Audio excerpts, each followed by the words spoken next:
Hello दोस्तों, आज हम पढ़ेंगे ख्याति की गणना करने की तीसरी विधि, जो कि है पूंजीकरण विधि।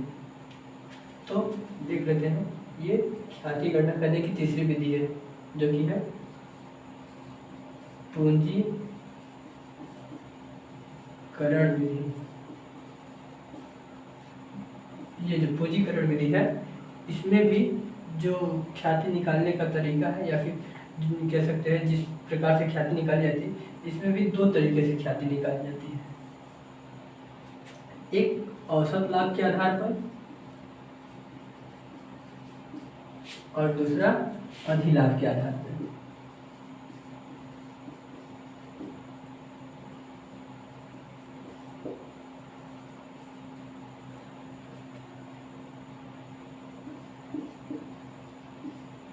यानी कह सकते हैं कि जब हम ख्याति निकालने की ख्याति की विधियां पढ़ रहे थे, तो उसमें तीन विधियां थी।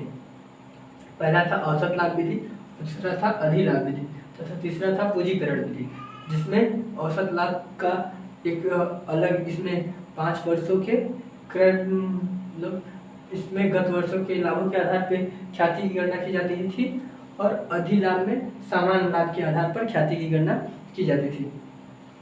लेकिन जो पूंजीकरण विधि है, यानी ख्याति की गणना करने की जो तीसरी विधि है पूंजीकरण विधि, इसमें दो तरीके से ख्याति की गणना की जाती है। एक तो औसत लाभ की विधि के आधार पर और दूसरा अधिलाभ विधि के आधार पर। तो अभी हम देखते हैं कि औसत लाभ विधि के आधार पर ख्याति की गणना किस तरह से की जाती है।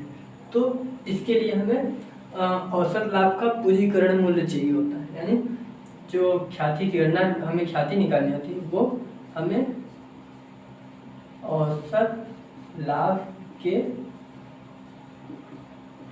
पूंजीकरण मूल्य, यानी इसके आधार पे ख्याति की गणना की जाती है। इसके लिए फॉर्मूला होता है औसत लाभ के पूंजीकरण मूल्य बराबर होता है औसत लाभ गुणे प्रतिफल की दर, गुणे 100 बटा प्रतिफल की दर। ये होता है औसत लाभ विधि द्वारा ख्याति निकालने की विधि, मतलब फार्मूला। औसत लाभ विधि द्वारा इस तरह से पूंजीकरण विधि में ख्याति निकाली जाती है।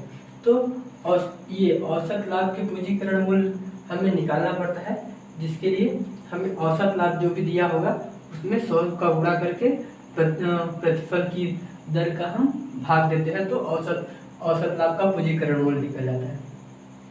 अब जब हम औसत लाभ का पूंजीकरण मूल्य मिल जाएगा, तो उससे हम ख्याति किस प्रकार निकालेंगे, तो उस समय ख्याति निकालने का एक और फार्मूला होता है। इसमें ख्याति बराबर औसत लाभ का पूंजीकरण मूल्य माइनस विनियोजित पूंजी, या निवल परिसंपत्ति भी बोलते हैं इसको।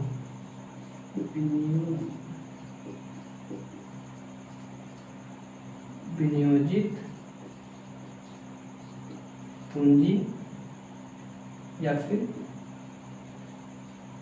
निवल परिसंपत्ति।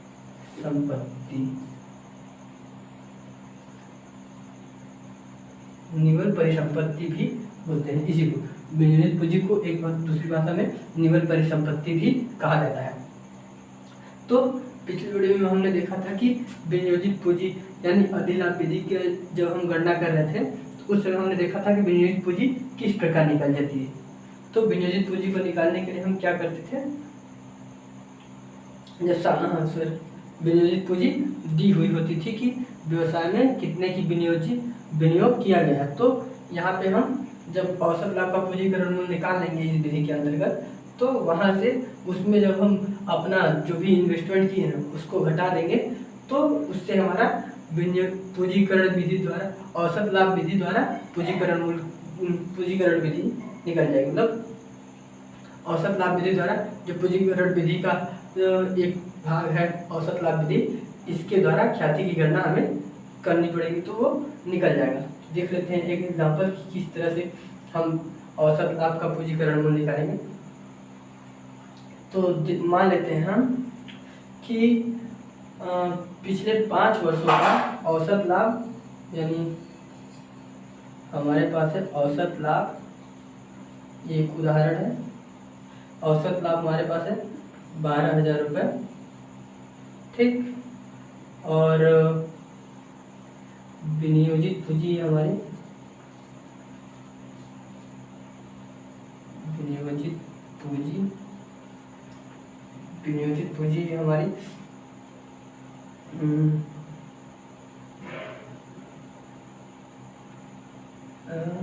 1 लाख रुपये। विनियोजित पूंजी हमारी 1 लाख रुपये है और प्रतिफल की सामान्य दर है, प्रतिफल की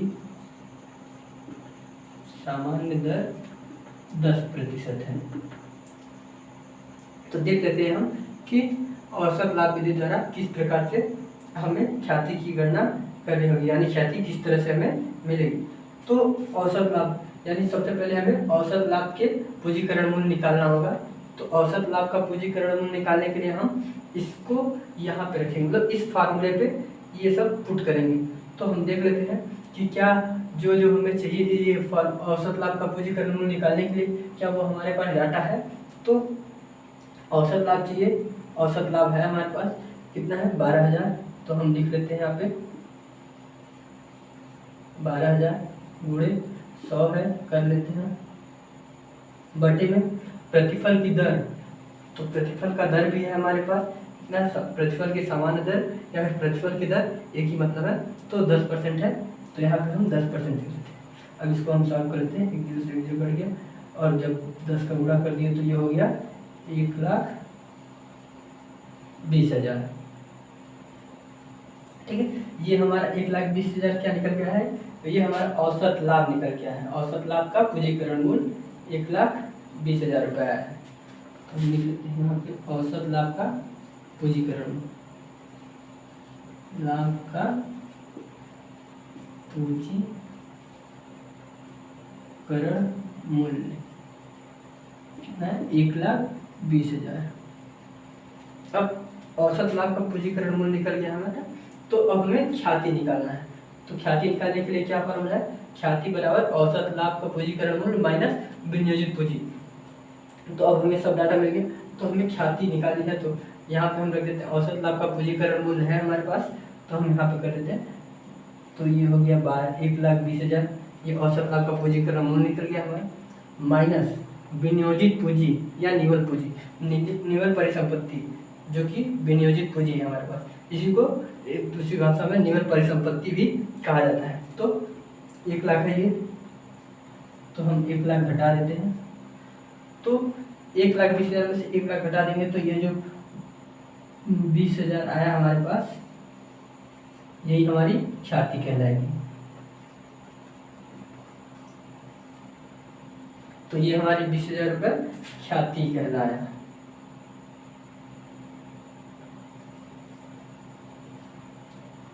समझ आए।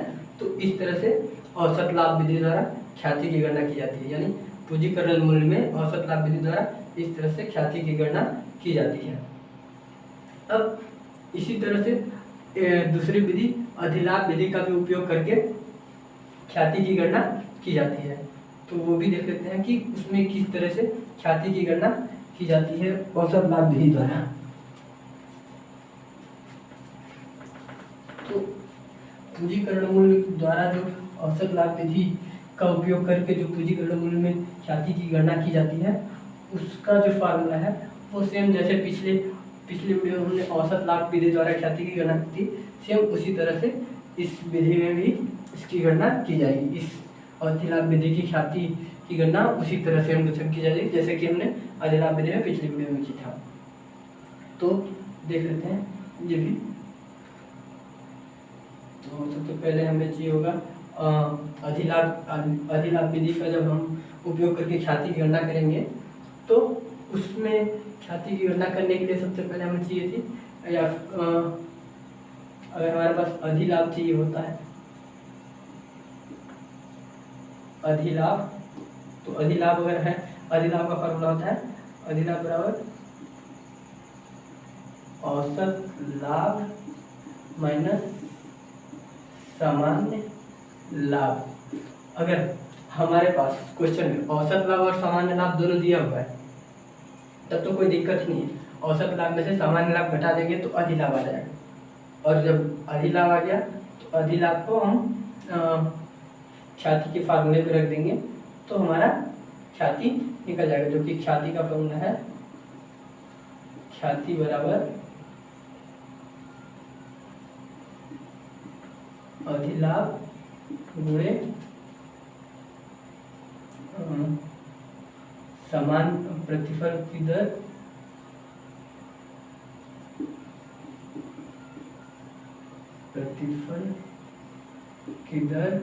बटा 100। जब इस फार्मूले पे हम रखेंगे तो हमारी ख्याति निकल के आ जाएगी, और जब ख्याति आ जाएगी तो उससे क्रय किए गए वर्षों में से क्रय किए गए वर्षों का गुणा कर देंगे तो भी ख्याति हमारी प्राप्त हो जाएगी। तो अगर औसत लाभ दिया है क्वेश्चन में और सामान्य लाभ नहीं दिया है तो हम सामान्य लाभ की गणना सबसे पहले करेंगे। तो सामान्य लाभ की गणना करने के लिए क्या फार्मूला है वो देख लेते हैं।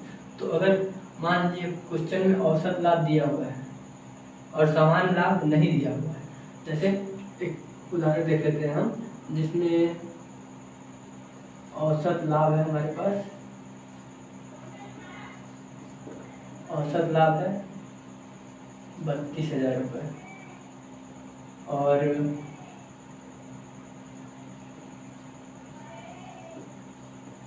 विनियोजित पूंजी है कितना, विनियोजित पूंजी 1,20,000 रुपये और प्रतिफल की समान दर, प्रतिफल की सामान्य दर 10%।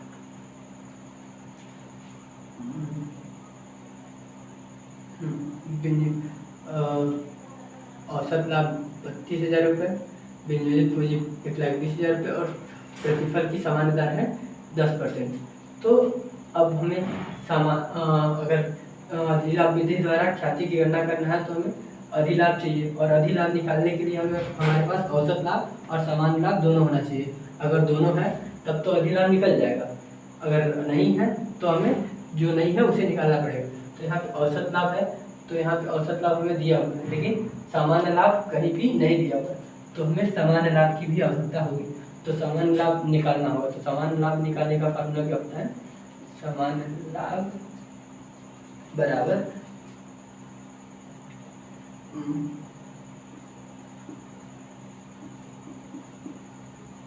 विनियोजित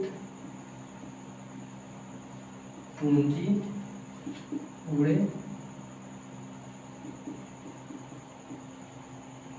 प्रतिफल की दर बटा 100।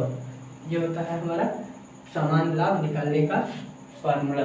तो हम देख लेते हैं यहाँ पे, इस फार्मूले पे हम रख के देख लेते हैं क्या हमारा सामान्य लाभ निकलता है या नहीं। तो विनियोजित पूंजी यानी सामान्य लाभ बराबर, तो यहाँ पे हम बराबर रखते हैं, विनियोजित पूंजी की जगह रख लेते हैं कितना, 1,20,000 गुणे प्रतिफल की दर या प्रतिफल की सामान्य दर हमारे पास है 10% बटे 100। तो प्रतिशत के लिए हम 100 लगाते हैं, यहाँ पे काटने के लिए, तो प्रतिशत हर जगह ये 100, और इसको हम काट देते हैं तो ये आ गया हमारा 12,000, यानी हमारा सामान्य लाभ निकल के आ गया कितना, 12,000। ये हमारा सामान्य लाभ आ गया, सामान्य लाभ। अब हम अधिलाभ के फार्मूले पे इसे रख देंगे, क्योंकि अधिलाभ के लिए हमें चाहिए था औसत लाभ और सामान्य लाभ। तो तो औसत लाभ हमें पहले दिया हुआ है क्वेश्चन में, और सामान्य लाभ अभी हमने निकाल लिया। तो यहाँ पे इस फार्मूले पे हम रख देते हैं। तो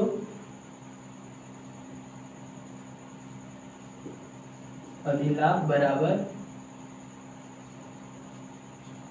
औसत लाभ माइनस